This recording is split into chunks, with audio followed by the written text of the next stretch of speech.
بسم اللہ الرحمن الرحیم۔ معزز خواتین و حضرات، السلام علیکم ورحمۃ اللہ وبرکاتہ۔ آج گوشہ کمال کی نشست نمبر 366 یعنی 366 میں یہ گوشہ نشین معین کمالی آپ کی خدمت میں ایک بار پھر حاضر ہے۔ ہمارا آج کا موضوع ہے ایک جوان رانا۔ وہ ایک تندرست توانا جوان رانا تھا۔ سڑک پر چلتے چلتے دیکھا کہ ایک شخص دوسرے کو بری طرح زد و کوب کر رہا ہے۔ نوجوان کی فطری شرافت اور ہمدردی عود کرائی۔ اس نے پٹنے والے شخص کی مدد میں ظالم کو پکڑ کر اس کے منہ پر ایک زور کا تھپڑ رسید کیا، جس کی تاب و طاقت وہ برداشت نہ کر سکا اور وہیں ڈھیر ہو گیا۔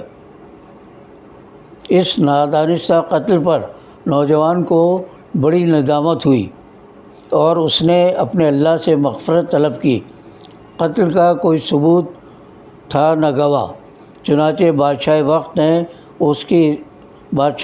تک اس کی اطلاع یوں پہنچی کہ اس کی قوم کے ایک فرد کو غیر قوم کے ایک شخص نے ہلاک کر دیا ہے۔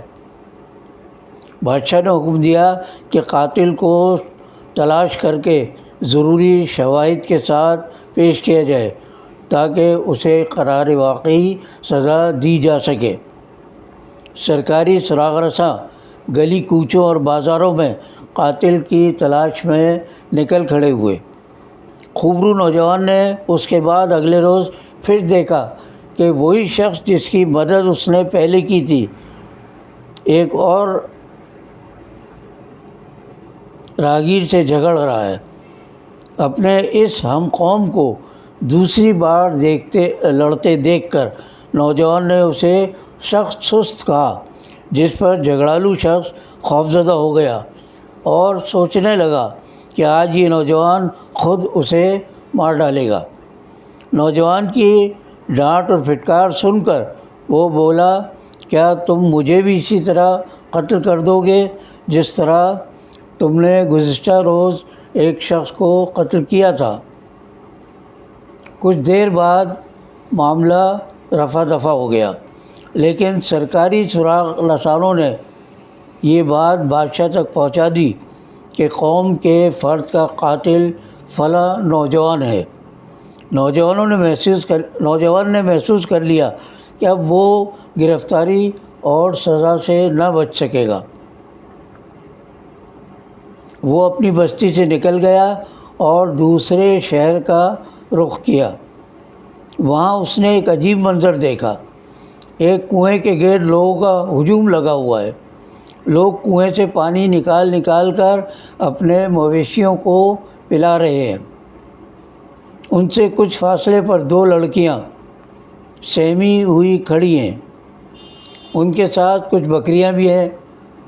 نوجوان سمجھ گیا کہ لڑکیاں کسی شریف خاندان کی ہیں جو مردوں کے مقابلے میں پانی بھرنے کی ہمت نہیں کر پا رہی۔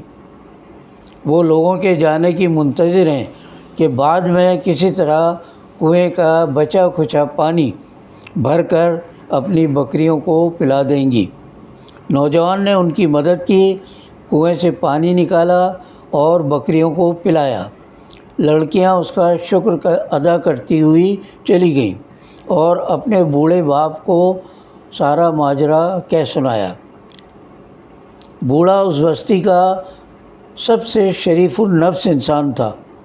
اس نے فوراً ایک لڑکی کو واپس بھیجا کہ اپنے محسن کو بلا کر لائے۔ اس کے آنے پر بزرگ نے حالات دریافت کیے۔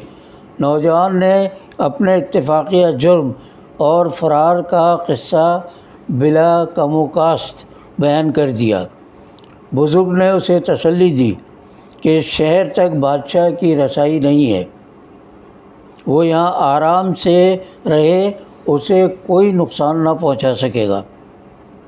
ان میں سے ایک لڑکی نے اپنے بوڑھے باپ سے کہا، ابا جان، کیوں نہ اسی کو بکریاں چرانے اور پانی پلانے پر ملازم رکھ لیا جائے۔ بزرگ کو ایک اجنبی کے اس طرح رکھنے میں تردد ہوا تو بیٹی نے کہا میرے خیال میں تو یہ شخص طاقتور بھی ہے اور شریف و باحیا بھی۔ غیرت مند باپ کو تعجب ہوا کہ بیٹی کو نوجوان کی یہ صفات کیسے معلوم ہوئیں۔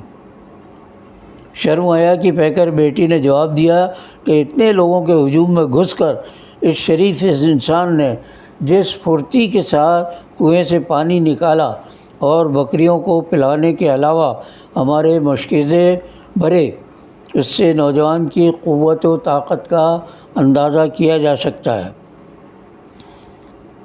اور جب میں دوبارہ اسے بلانے گئی تو اس نے نظر اٹھا کر بات نہیں کی، بلکہ راستے میں بھی میرے ساتھ یا پیچھے چلنے کے بجائے آگے چلنا پسند کیا تاکہ اس کی نظر بار بار مجھ پر نہ پڑے۔ یہ مدلل جواب سن کر باپ مطمئن ہو گیا۔ کچھ ہی دنوں میں اس غیرت مند نوجوان سے اپنی بڑی بیٹی کی شادی کرا دی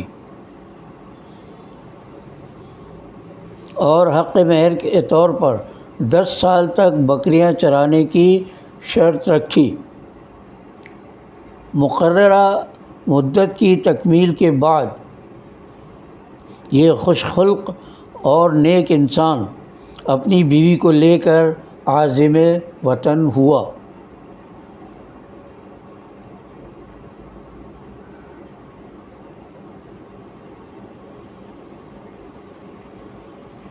راستے میں سردی اور رات کی تاریکی کے باعث آگ کی ضرورت محسوس ہوئی۔ کچھ فاصلے پر آگ نظر آئی۔ بیوی کو وہیں چھوڑ کر وہ تیزی سے آگ کی جانب بڑھا، لیکن روشنی آگے سے آگے بڑھتی دکھائی دی، یہاں تک کہ یہ مرد صالح پہاڑ کی چوٹی پر جا پہنچا۔ محترم قارئین، یہ کوہ طور تھا، اور یہاں محترم ناظرین یا حاضرین کہنا چاہیے مجھے، یہ چونکہ کتاب سے اقتباس ہے اس لیے میں نے پڑھ دیا محترم قارئین۔ تو بہرحال محترم ناظرین، یہ کوہ طور تھا، اور جو شخص آگ کی تلاش میں اس کی چوٹی پر پہنچا وہ کوئی اور نہیں، ایک عظیم المرتبت پیغمبر حضرت موسیٰ علیہ السلام تھے۔ کوہ طور پر اللہ تعالیٰ نے انہیں اپنی نبوت سے سرفراز فرمایا اور خود ان سے ہم کلام ہوا۔ اس لیے آج تک حضرت موسیٰ علیہ السلام کو کلیم اللہ یعنی اللہ سے گفتگو کرنے والا کے لقب سے یاد کیا جاتا ہے۔ جس بزرگ کی بیٹی سے ان کی شادی ہوئی وہ حضرت شعیب علیہ السلام تھے۔ حضرت موسیٰ علیہ السلام کی اپنے وقت کے شہنشاہ فرعون کے گھر میں پرورش سے لے کر فرعون اور اس کے لشکر کی دریائے نیل میں غرق آبی تک ان کے حالات اور بنی اسرائیل کی کٹ حجتی کے واقعات قرآن اور تاریخ کی کتابوں میں نہایت تفصیل کے ساتھ مذکور ہیں۔ ان کا زمانہ 16ویں صدی قبل مسیح بیان کیا جاتا ہے۔ وہ نہایت صابر و شاکر، شریف و حیادار اور اللہ کے نہایت مقرب نبی اور رسول تھے۔ اس کے برعکس ان کی قوم بنی اسرائیل اتنی بے صبری اور ناشکری، شرپسند، بے حیا اور سرکش و باغی تھی۔